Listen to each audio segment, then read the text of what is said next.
আমার নবী বলেছে স্বামী স্ত্রী এই রোমান্টিক সময়টাতে যদি একটা ঘন্টা যদি কাটাইতে পারে রে, তাহলে 1 বছরের নফল ইবাদতের সওয়াব দিয়ে দিবে। এরে যুবক, বউকে কষ্ট দিও না।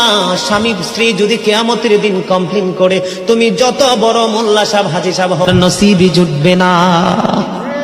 আমি আমার মা আমার বোনদেরকে বলতে চাই, কখনো স্বামীর কলিজায় আঘাত দিও না, কারণ স্বামীর কলিজায় আঘাত দিলে তোমার জীবনে জান্নাত জুটবে না।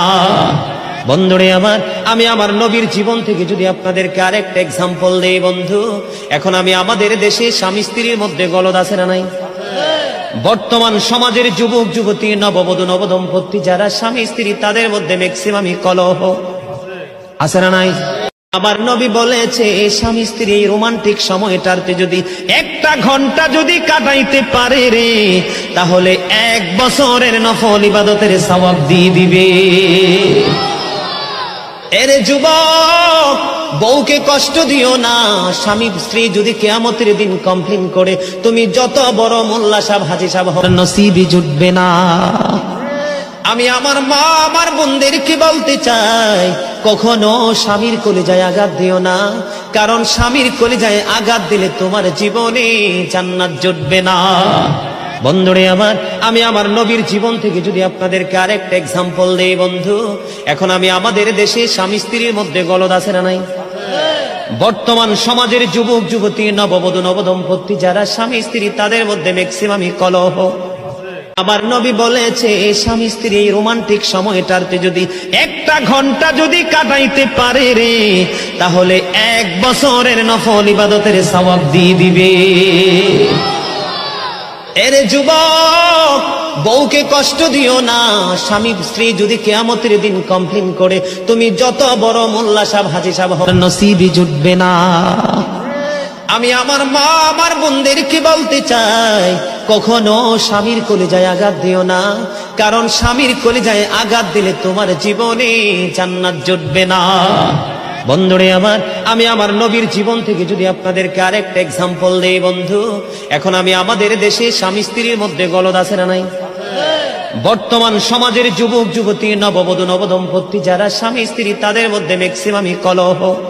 নাবালিগ অবস্থায় যার বাচ্চা মারা যায়, ওই বাচ্চাগুলিকে আল্লাহ পাক রব্বুল আলামিন কিয়ামতের ময়দানে বাপ মার জন্য বহুত বড় সুপারিশকারী বানায়।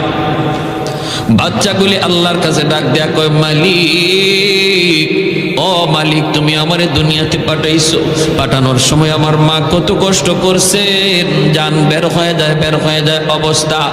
এরপরে আমি দুনিয়াতে আসলাম, এত কষ্ট আমি মাকে দিলাম, কিন্তু মার কোনো খেদমত আমি করতে পারলাম না, আমার মা ঋণ আমি শোধ করতে পারলাম না।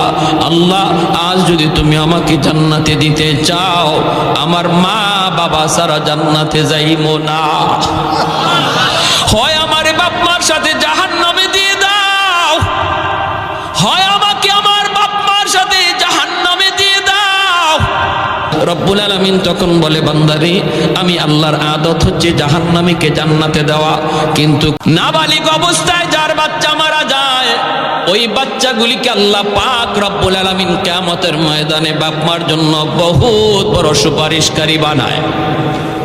বাচ্চাগুলি আল্লাহর কাছে ডাক দেয়া কয়, মালিক, ও মালিক, তুমি আমারে দুনিয়াতে পাঠাইছো, পাঠানোর সময় আমার মা কত কষ্ট করছেন, জান বের হয়ে যায় অবস্থা।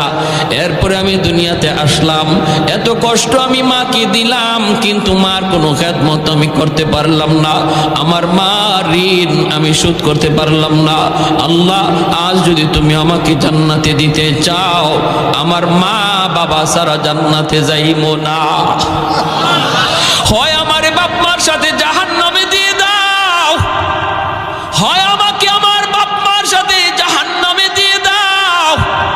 রব্বুল আলামিন তখন বলে, বান্দারে, আমি আল্লাহর আদত হচ্ছে জাহান্নামীকে জান্নাতে দেওয়া, কিন্তু নাবালিগ অবস্থায় যার বাচ্চা মারা যায়, ওই বাচ্চাগুলিকে আল্লাহ পাক রব্বুল আলামিন কিয়ামতের ময়দানে বাপ মার জন্য বহুত বড় সুপারিশকারী বানায়।